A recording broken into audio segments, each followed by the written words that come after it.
Indonesia merupakan negara terluas di kawasan ASEAN. Menurut laporan terbaru Badan Informasi Geospasial BIG, daratan Indonesia terbentang seluas 1,9 juta kilometer persegi atau menempati peringkat ke-15 negara dengan daratan terluas di dunia.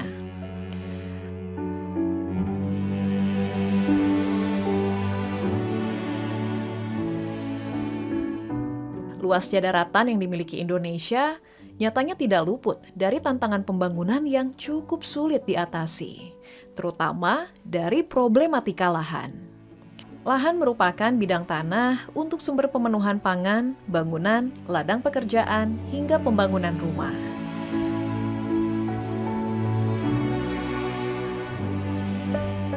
Konflik pertanahan kita itu sangat susah diselesaikan, dan sampai hari ini itu konflik pertanahan itu penyelesaiannya tidak mengarah kepada upaya pemulihan keadilan. Itu terjadi kemiskinan di tempat-tempat sumber-sumber agraria itu diperuntukkan kepada investasi skala besar, apakah di perkebunan, kehutanan, pertambangan, itu justru masyarakat sekitarnya itu mengalami kemiskinan. Untuk mengurangi ketimpangan penguasaan dan pemilikan tanah yang sejatinya dapat memberikan harapan baru pada perubahan dan pemerataan sosial ekonomi masyarakat secara menyeluruh, maka Badan Bank Tanah hadir yang bertujuan menjamin ketersediaan tanah dalam rangka ekonomi berkeadilan, sekaligus mempersempit ruang gerak mafia tanah di Indonesia. Jadi Bank Tanah itu mengurangi nanti spekulan juga. Nah, di Badan Bank Tanah ini kita mengendalikan harga, tidak boleh naik. Harga yang pertama, kendalikan harus kompetitif.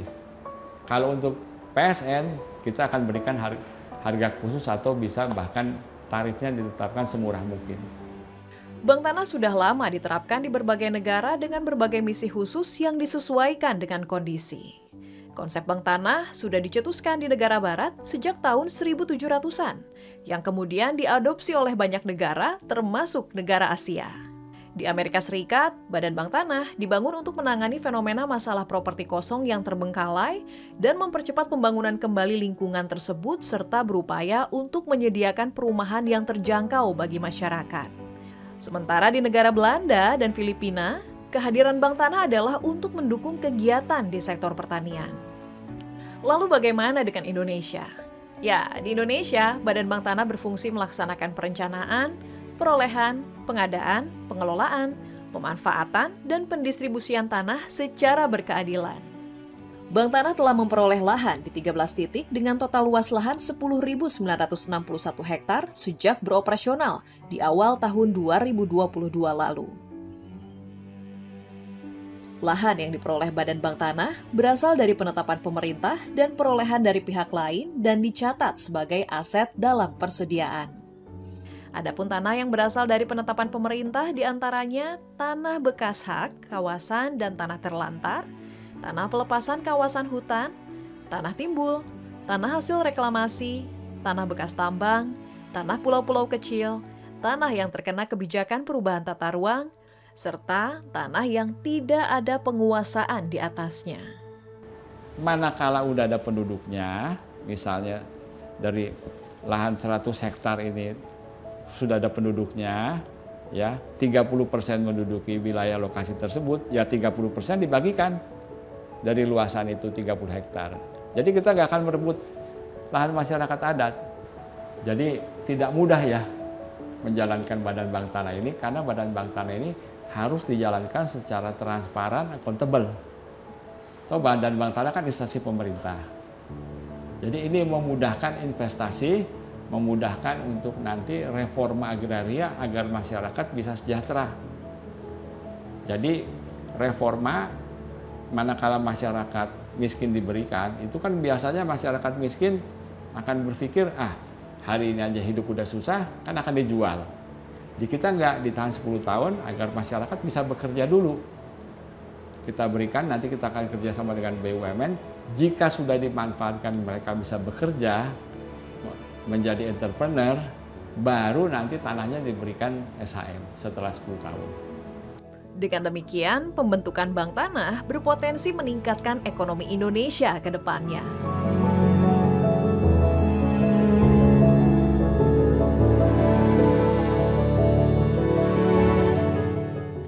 Saya rasa ini suatu hal yang sangat menjanjikan karena sesuai dengan best practice sudah terjadi ratusan tahun yang lalu bahkan di Eropa, dan itu berhasil membuat Eropa maju. Nah, kita di sini ingin juga menjadi negara maju, lepas dari jebakan pendapatan menengah. Untuk keluar dari jebakan pendapatan menengah, apa sih yang harus kita lakukan? Ekonomi kita harus tumbuh, rata-rata minimal 6% misalnya. Nah, untuk sampai 6% itu, apa yang harus kita lakukan? Nah, basis industri harus kuat. Industri kuat itu karena apa? Karena keberadaan lahan, fasilitasi, dan infrastruktur, begitu kan? Nah, oleh karena ini adalah sebenarnya mekanisme transmisi yang kita harapkan. Dengan adanya bank tanah, industri kita bisa bangkit, kita bisa mengejar pertumbuhan ekonomi yang tinggi, sehingga pada akhirnya kita bisa lepas dari jebakan pendapatan menengah. Gitu. Melalui mekanisme bank tanah, kawasan yang sebelumnya terlantar dan pemanfaatannya belum optimal menjadi tertata, yang kiranya memberikan dampak positif terhadap perkembangan suatu wilayah, meningkatkan nilai tanah dan menunjang pembangunan ekonomi yang berkelanjutan serta berkeadilan. Seperti halnya di Poso, Sulawesi Tengah, ribuan hektar lahan yang sempat tertidur kini dimanfaatkan secara optimal untuk aktivitas pertanian, perkebunan, dan peribadatan.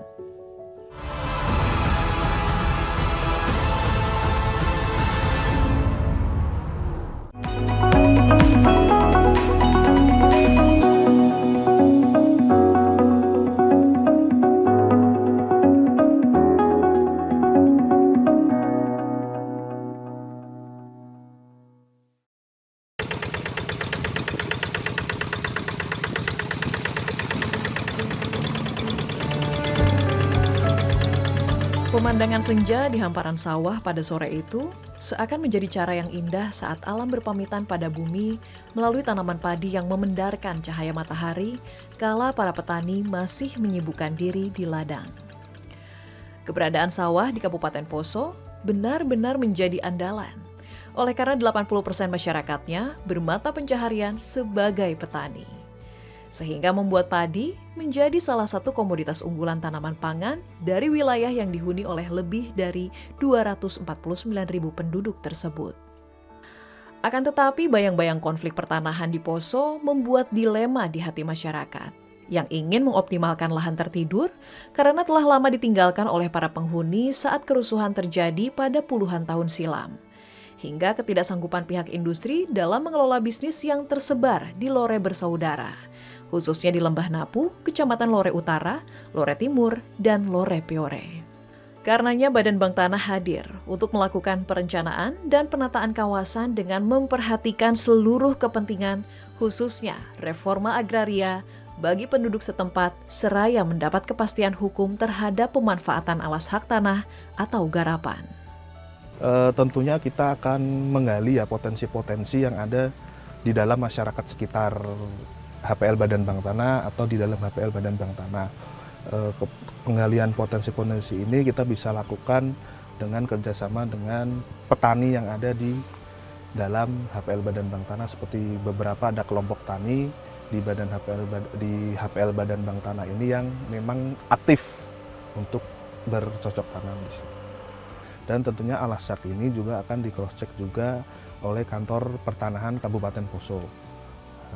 Nah, tentunya ketika kita di cross check apakah alas hak ini memang dinyatakan legal atau sah, ketika nanti masyarakat akan mendapatkan salah satunya untuk program reforma agraria yang dilaksanakan oleh Badan Bank Tanah, nanti tentunya akan dilaksanakan oleh tim GTRA dari Kabupaten Poso yang diketuai oleh Ibu Bupati sendiri. Ya, reforma agraria yang sejatinya menjadi bentuk keseriusan pemerintah dalam mewujudkan pemerataan ekonomi itu pun dilaksanakan dengan menjamin ketersediaan tanah untuk kepentingan masyarakat umum. Seperti halnya sektor pertanian di Lembah Napu yang terbentang di atas lahan seluas 3.467,2 hektar tersebut. Dari 1 hektar ladang, para petani pun mampu meraup 3 ton gabah untuk dikonsumsi dan sebagian dikirim ke penggilingan untuk dijual hingga akhirnya memberikan kontribusi besar terhadap produk domestik regional bruto.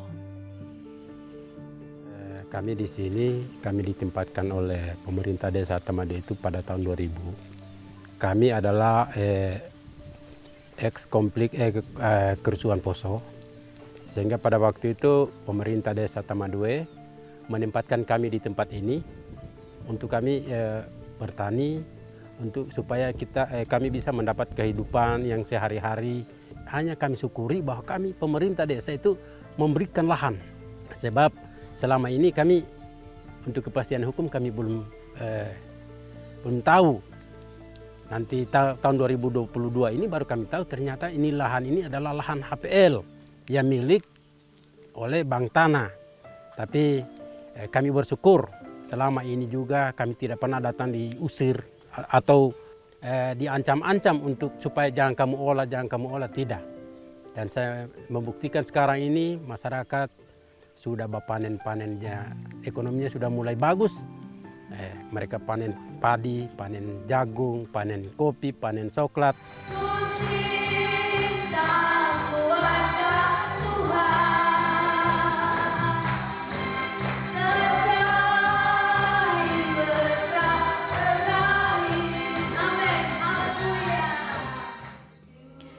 Selain untuk kepentingan reforma agraria, Badan Bank Tanah juga memperhatikan aspek sosial dengan mempertahankan 3 bangunan gereja yang telah berdiri di atas HPL Bank Tanah. Patut kita menaikkan puji dan syukur kepada Tuhan Sang Pemilik kehidupan kita. Gereja yang terletak di Desa Kalemago, Kecamatan Lore Timur, Kabupaten Poso, Sulawesi Tengah itu kini menjadi tempat ibadah dengan jumlah jemaat yang terus bertumbuh berkat eksistensi gereja yang terus dipertahankan sejak tahun 2001 tersebut.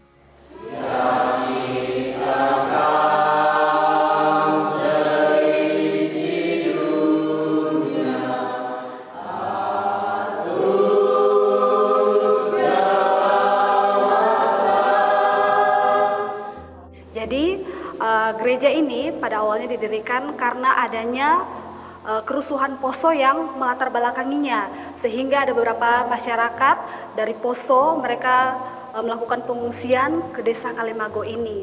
Dan saat ini juga kami bersyukur dan terima kasih kepada HPL Bank Tanah yang tentu saja telah memfasilitasi kami di tempat ini, karena dengan adanya bantuan mereka kami boleh beribadah dengan nyaman dan tenang di tempat ini tanpa perlu mengkhawatirkan hal-hal atau oknum-oknum yang tidak bertanggung jawab. Dan tentunya kami percaya dengan kami terus beribadah, dengan adanya fasilitas ini membuat iman kami semakin bertumbuh kepada Tuhan. Dan terlebih lagi kami juga dapat menjadi berkat bagi sesama kami yang memerlukan.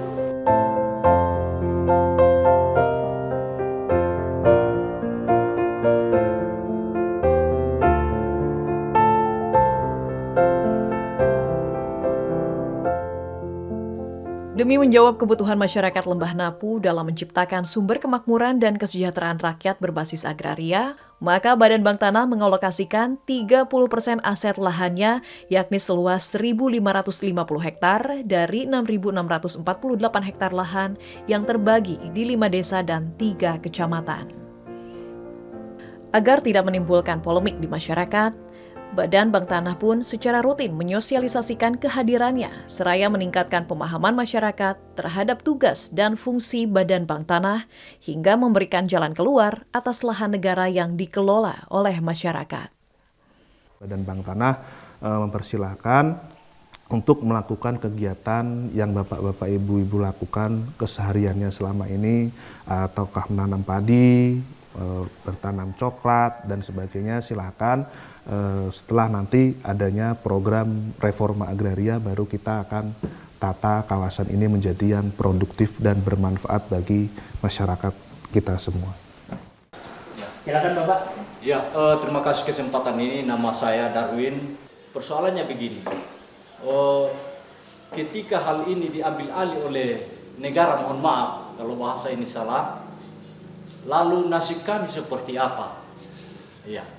Jadi saya hanya mencermati sosialisasi ini bahwa kehadiran Bank Tanah tidak meresahkan masyarakat, tetapi akan ada penataan ke depan. Iya. Karena ketika dari batas-batas ini, Desa Kalemago itu akan berkurang, dia punya batas wilayah. Tapi kami bersyukur dengan kehadiran Bank Tanah atau pemerintah pusat bisa melihat keberadaan kami di sini. Jadi besar harapan kami, Desa Kalemago ini bisa lepas dari hak-hak yang sudah disampaikan tadi. Terima kasih. Setelah sosialisasi kepada seluruh lapisan masyarakat secara bergiliran ditunaikan, barulah kegiatan pematokan dan pemasangan pelang bank tanah dilakukan.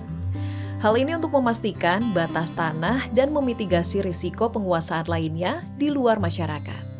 Hingga sampailah kepada tahapan identifikasi dan inventarisasi yang melibatkan pemerintah setempat, mulai dari tingkat kelurahan sampai dengan pemerintah kabupaten dalam rangka kepentingan reforma agraria yang berkelanjutan. Sangat menjawab, sangat memberi solusi atas masalah-masalah persoalan tanah di Kabupaten Poso. Harapan kami ini bisa nanti dimanfaatkan benar oleh para petani kita yang ada di Lore sana, bisa dimanfaatkan. Itu bisa dikelola secara individu dan bisa dikelola secara berkelompok. Tentu kami dari Dinas Pemerintah, khususnya pemerintah daerah Kabupaten Poso ini nanti akan mensupport mereka dengan bantuan benih.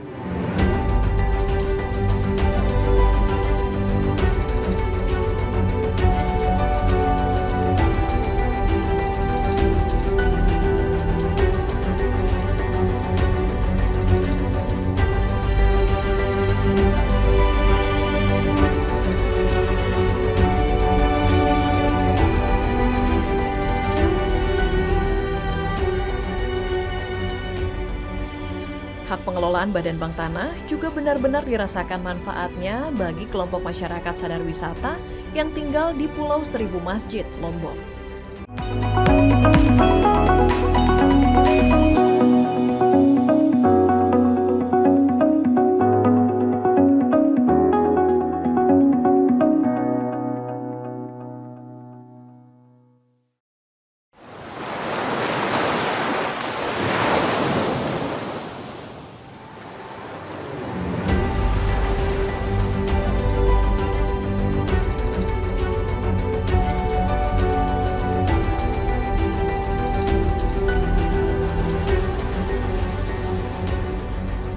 Suara deburan ombak disertai bersemilirnya angin yang silih berganti seolah tidak bosan menyapa mereka yang terpesona dengan keindahan alam Pantai Kecinan. Sebuah destinasi wisata yang berada di sebuah teluk kecil di Lombok Utara, Nusa Tenggara Barat. Pantai ini memiliki daya tarik wisata tersendiri bagi para pelancong yang hendak berlibur menikmati gradasi warna pantai yang menakjubkan, yang kerap menjadi destinasi alternatif saat berkunjung ke Pulau Seribu Masjid. Sejalur dengan pelabuhan Bangsal, tempat penyeberangan ketiga Gili, membuat hilir mudik wisatawan di kawasan ini semakin ramai. Dari situlah, kemudian Badan Usaha milik Desa Malaka, Kecamatan Pemenang, Kabupaten Lombok Utara, bersama kelompok sadar wisata Pok Darwis, tergerak untuk mengelola usaha penginapan bagi wisatawan yang hendak menyeberang ketiga Gili. Di atas hak pengelolaan Badan Bank Tanah, area seluas 2.663 meter persegi itu pun dimanfaatkan oleh pemerintah Desa Malaka, seraya mendorong pertumbuhan ekonomi dari sektor pariwisata di wilayah yang sempat terpukul akibat bencana gempa bumi hingga pandemi COVID-19. Kami sempat terbesit apabila tidak ada pihak yang bertanggung jawab terhadap lokasi ini, kemana kami harus mencari perlindungan. Dengan adanya kehadiran daripada Bank Tanah yang selaku pengelola tanah-tanah yang ada di wilayah kami ini, maka kami merasa terlindungi, kepastian hukum itu ada. Dan kami juga sampai saat ini sedang membuat sebuah kerjasama dengan Bank Tanah untuk bagaimana tanah-tanah ini bisa kami jadikan atas nama BUMDes kami. 2018 itu terjadi gempa bumi yang meluluh lantahkan semua. Kemudian ada COVID-19 kemarin. Jadi hal-hal inilah bisa dijawab oleh keberadaannya homestay ini. Jadi terutama anak-anak muda yang kami masukkan di dalam Pok Darwis ini hampir sampai ratusan orang. Berapa ini Pak harganya Pak? Ya paling 300-an ya. Dari resesnya. Semenjak dibangunnya homestay oleh BUMDes dan Pok Darwis di atas HPL Bank Tanah, sekarang saya mempunyai penghasilan pekerjaan untuk mencukupi kebutuhan keluarga. Kita di pariwisata itu boleh dibilang lumpuh Apalagi kita di bagian Lombok Utara ini hampir 90% bergelut di wisata. Kita di sini sebagai guide lokal, saya pribadi khususnya untuk memandu tamu snorkeling ke Tiga Gili. Di sana kita diberbekali mungkin bahasa Inggris, skill untuk free dive-nya, snorkeling, bahkan diving. Dulu kan kita semenjak gempa ada COVID, karena kita tidak ada pekerjaan dulu, karena kita pengangguran. Tapi semenjak datang adanya Bank Tanah dan BUMDes dan ada Pokdarwis Eko Kecinan yang membantu kita, alhamdulillah jadinya keluarga kita bisa bekerja.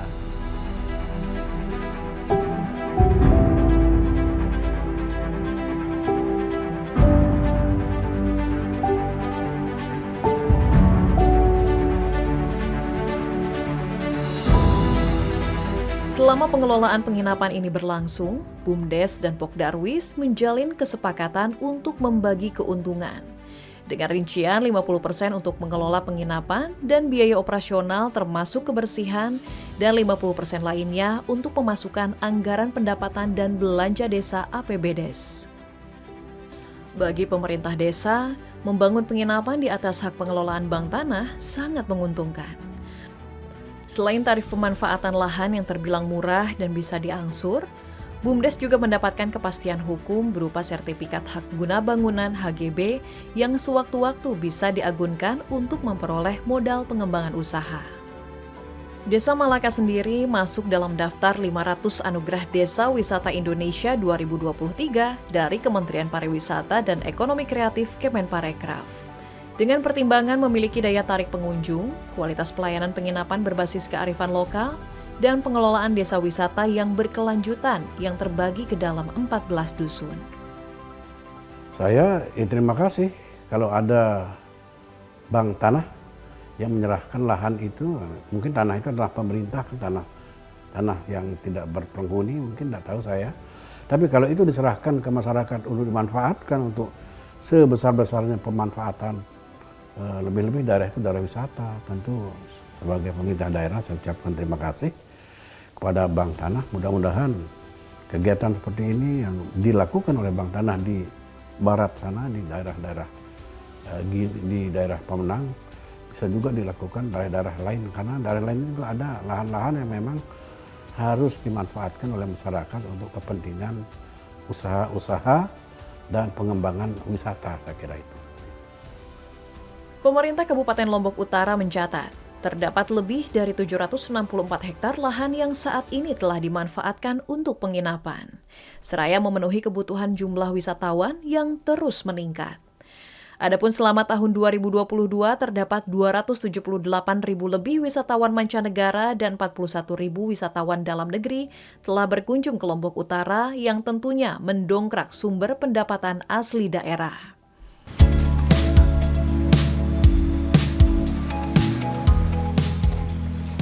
Perkenalkan Pak, saya dengan Ayu dan juga teman saya Nadia, kami dari Badan Bank Tanah.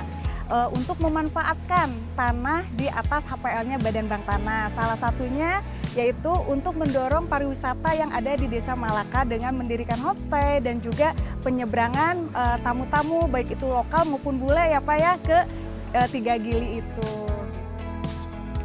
Sebagai bentuk pengawasan pemerintah setempat terhadap kepemilikan aset yang dikuasai asing, Badan Bank Tanah juga menyosialisasikan tugas fungsi Badan Bank Tanah kepada masyarakat. Secara total, Badan Bank Tanah memperoleh bidang tanah seluas 1,26 hektar yang terdapat di 3 lokasi di Lombok. Tanah tersebut terindikasi terlantar dan dilepaskan oleh pemilik kepada negara yang kemudian ditetapkan oleh Kementerian ATR BPN untuk menjadi hak pengelolaan Badan Bank Tanah. Bagi pihak pengusaha yang hendak memanfaatkan HPL Badan Bank Tanah, perlu melampirkan rencana bisnis guna mengantisipasi kemungkinan lahan ditelantarkan. Bank Tanah juga akan selalu memonitor rencana pembangunan dan akan memberikan surat peringatan hingga pencabutan hak guna bangunan atau hak guna usaha bila tidak sesuai dengan rencana yang diajukan. Yang dilakukan untuk Badan Bank Tanah di sini adalah pemanfaatan. Pemanfaatan itu dengan pemberian hak, di mana ini sudah mulai dijejaki dengan BUMDes dan juga Pokdarwis. Dalam skema tersebut akan diberikan hak atas tanah, namun tentunya di atas HPL Bank Tanah Namun hak atas tanah tersebut sama dengan hak atas tanah yang sebagaimana telah berlaku pada umumnya. Bisa diperpanjang, bisa diperbarui, dan juga hak-hak turunan lainnya juga termasuk dalam hak atas tanah yang diberikan tersebut. Dan ini tentunya dengan tujuan untuk dapat meningkatkan BUMDes tersebut, ekonomi masyarakat desa untuk dapat merasakan ekonomi yang berkeadilan.